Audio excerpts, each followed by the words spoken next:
Hello all and welcome to this new episode of CIO Leadership Live Middle East. Today, Abir Kher, Head of Cybersecurity at National Bank of Egypt, is joining us.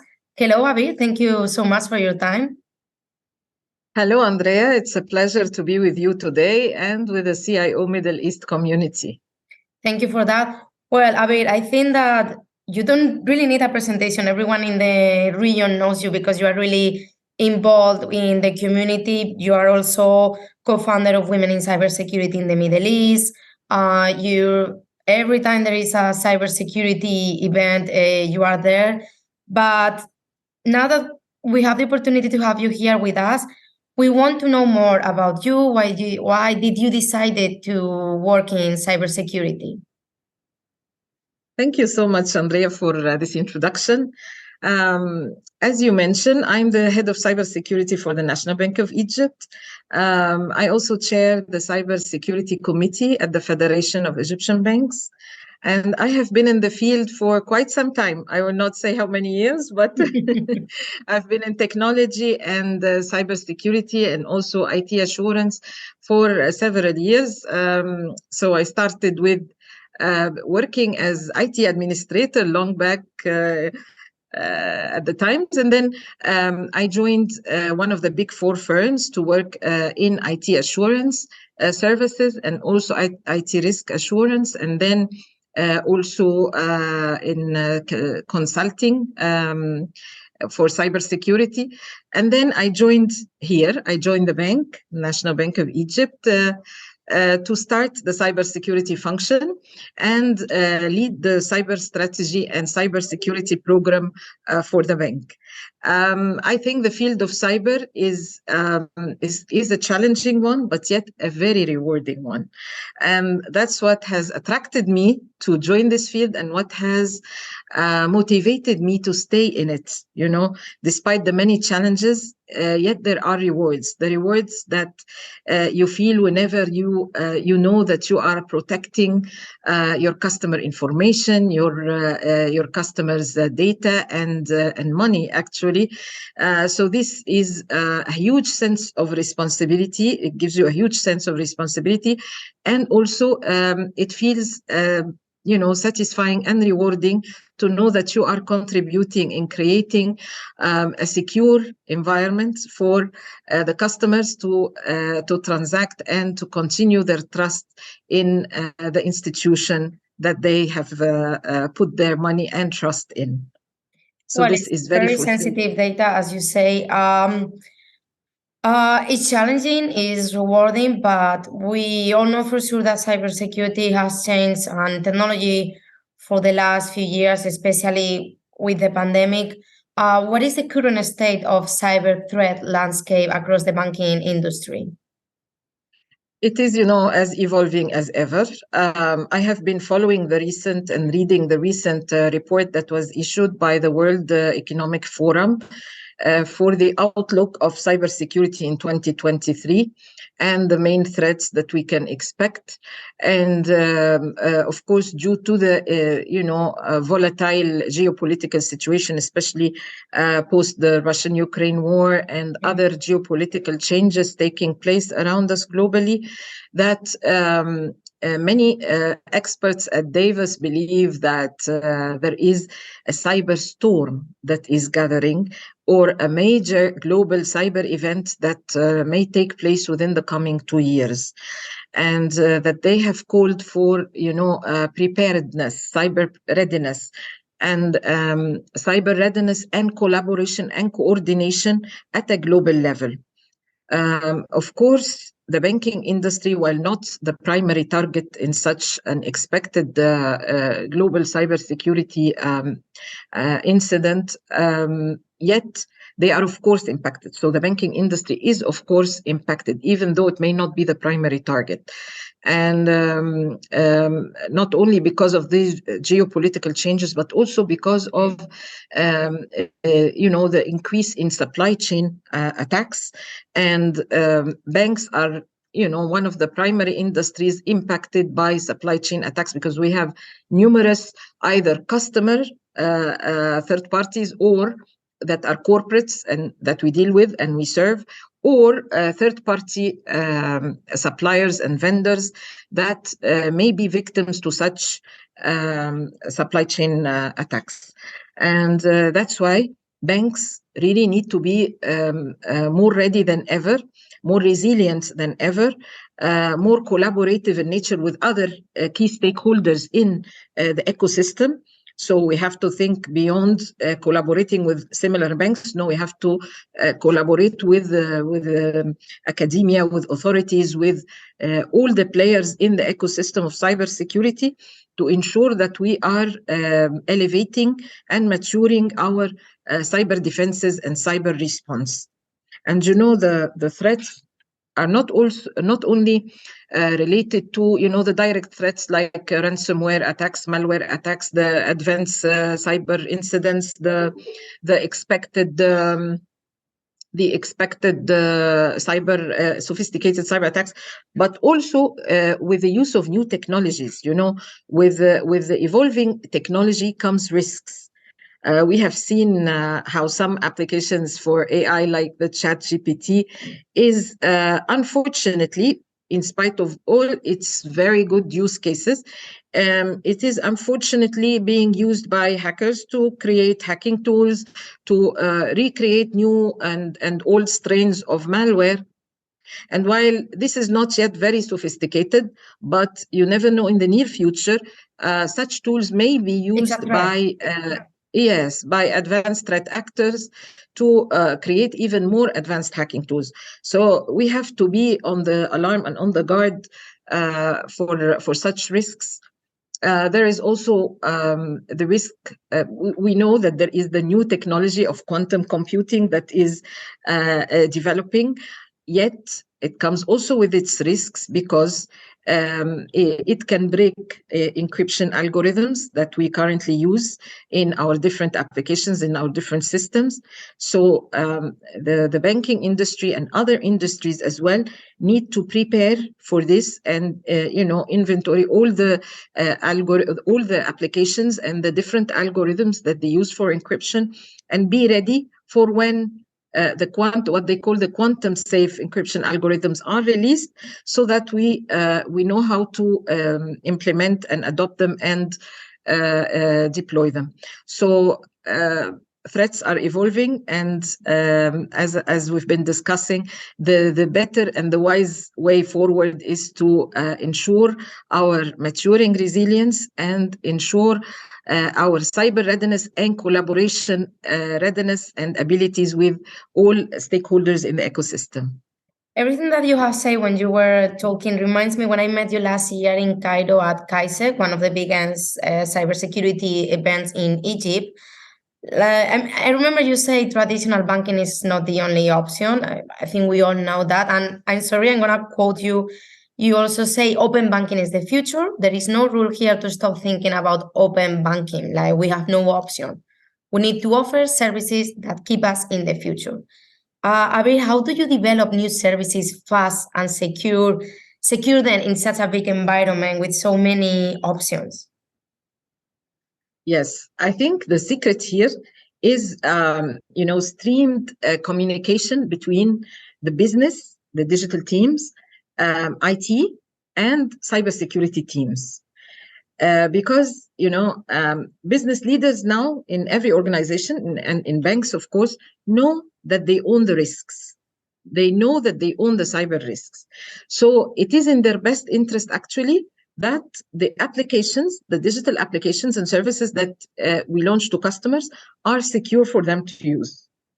So in order with the different options and with the fast pace with which things are and applications and the current direction business is digitalizing, the only way to manage this is to really ensure this agility in communication and ensuring that the cybersecurity is included from the moment of the inception of a new product or a new service, a new digital service, all the way through the design thinking of it, the testing, the deployment, all the life cycle of a new digital service if we streamline this communication and we are able to cooperate in an agile fashion, then we ensure and we save time that cybersecurity would be embedded in the design of those applications and systems from the start, and that vulnerabilities are being tested and mitigated all the way until we ensure that they are launched quickly at the right time to market and with the right secure features. So the key and the ingredient here is the effective communication. Okay, effective communication, but how do consumers react or adapt to such a rapid rate of evolving products and services? You know, with a large bank like ours, we have different segments of customers. Some of them would immediately embrace the new technology. They would immediately embrace the new features in the digital services because they are actually looking forward to it. You know, post-COVID, customers with preferred the digital services that banks started to offer, yes, so that they can access their mobile banking applications and the necessary services that they need from those mobile banking apps from the convenience of their mobile anywhere they may be. So they are embracing this convenience and they want more services to be offered digitally. If you look at other segments, other customer segments who may not be very technology oriented, like my grandparents, for example. Sorry? Like my grandparents, if I like, they need to go to the bank and take the money, and it's normal. Like, I think it doesn't matter banking, like when you are buying a flight ticket, train, like not everything can be digital right now. Maybe it will be in the future. That will be more work and more challenges for you.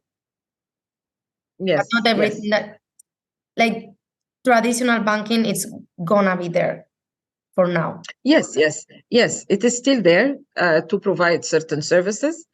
However, with the introduction of digital services, you still want to introduce it to the other customer segments that do not maybe that, as you say, prefer the traditional banking over the digital services. We want still to introduce this to them. And that's why with the new releases and the new launch of new features in the digital banking apps, we always accompany this with a marketing campaign that explains the product features, that explains how to securely use them, the different security features when doing transactions, when doing transfers, and how can the customer, you know, best utilize all the features in the app. So we do release those marketing campaigns for customer education, and then they are usually accompanied by or followed by security awareness campaigns also, so that the customer, when they start using the apps, they also are made aware of the different fraud attempts that could target them, and how to securely respond, and how to protect and preserve their data. And Abir, what resources, human or tech, need to be in place to maintain this kind of efficiency and attention to risk mitigation and cybersecurity threats? Yes, so many different roles in cybersecurity to achieve this holistic approach to securing customer data while using the digital services. So you have so many different roles.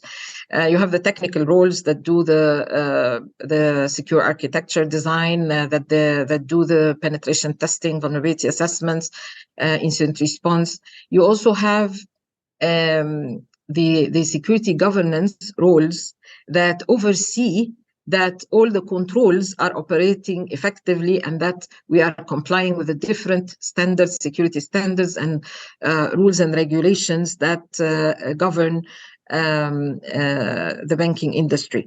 So it is important, while people sometimes think that we should focus only on the pen testers, on the ethical hackers, and this is what we only need. No, yet we also need the rules that that belong to security governance, because they are very important in ensuring that all the other controls are operating effectively and ensuring compliance. We also have outside the cybersecurity function, the importance of awareness of IT people is very important, of the developers, that in order for them to develop the secure code. Also the risk people, even the business people, it's very important because they interface with the customers, and they are the ones that, you know, the primary interface with the customers, that they explain to them security features and applications, that they are aware of the different risks and fraud attempts and how to handle them. So actually, in addition to the specialized technical roles, you need security aware and oriented people and employees in the different other functions as well. Abir, I don't want to finish this interview before asking you about women in cybersecurity in the Middle East. Now, the organization is growing. There are so many women involved. You are one of the co-founders. I'm also happy to be able to support the community in every event you do. The presence of women now is huge. You have a full panel for women in cybersecurity at GISEC. You are also working with women in AI and women in technology in the Middle East in GITEX and so many events. So please tell us more about women in cybersecurity in the Middle East. Yes, that's a very dear question to my heart. Thank you, Andrea, for bringing it up. And thank you for being part of it and supporting it always. This is really appreciated. Thank you. Well, WISIMI is, or Women in Cybersecurity Middle East, is an initiative that was started a few years ago to support women in the different countries who are working in cyber in the different countries of the Middle East region. It started small, but then it has grown, as you say, to, you know, more than 2,000 women from the different countries in the Middle East, not only in the Gulf region, but also in the Levant area, in the North Africa region as well. So it's very heartwarming to see how it is growing, how women are supporting each other, and how we are collaborating on the different events, on the different training opportunities, and the ladies are always supporting each other with knowledge sharing, even, you know, formulating study groups to support them pursue the different certifications, sharing job opportunities. Yeah, because I know that in this organization you have students, cybersecurity students. Yes. Exactly, and every year actually there is a conference for this that WISIMI organizes, and it has so many tracks. But they're worthy to mention that there is always panels for women to speak in the event, and there is also the awards that award the different roles within cybersecurity that women play. There are the you know, thought leaders, there are executives, there are the student rising stars, there are the community heroes, there are the ethical hackers. So we have different categories in the awards to recognize and acknowledge the women talent in each and every domain. And also there is the CTF. There is also a Capture the Flag competition that is organized every year. And here, since we are an initiative that supports diversity, really, we always encourage that the teams that play in this CTF contain at least one woman. So they could be men playing, 4 men, 3 men, but it must contain at least one woman, so that the men and women are collaborating and working together in diverse teams to work together and win together. So this has been, you know, some of the achievements so far that Women in Cybersecurity Middle East have been doing. There is also we also host, you know, technical workshops as well as knowledge sharing sessions that happen periodically, and this is a very good opportunity for opportunity for collaboration with other women leaders from other regions, because they also support women in cybersecurity in the Middle East, and we collaborate on knowledge sharing and exchange of information through these technical workshops. That is very, amazing support that is being provided in both directions, by the way. And they sometimes also host us in their events. So that's very good to have. Yeah, all I can say is many congratulations, because because of this, I have the chance to meet other women in cybersecurity from South America, USA. So yeah, it's amazing what you are doing. We are looking forward to hearing more about women in cybersecurity. Now you give me the opportunity to catch up with more than 2,000 women about what they are doing. Yes, on LinkedIn, yes.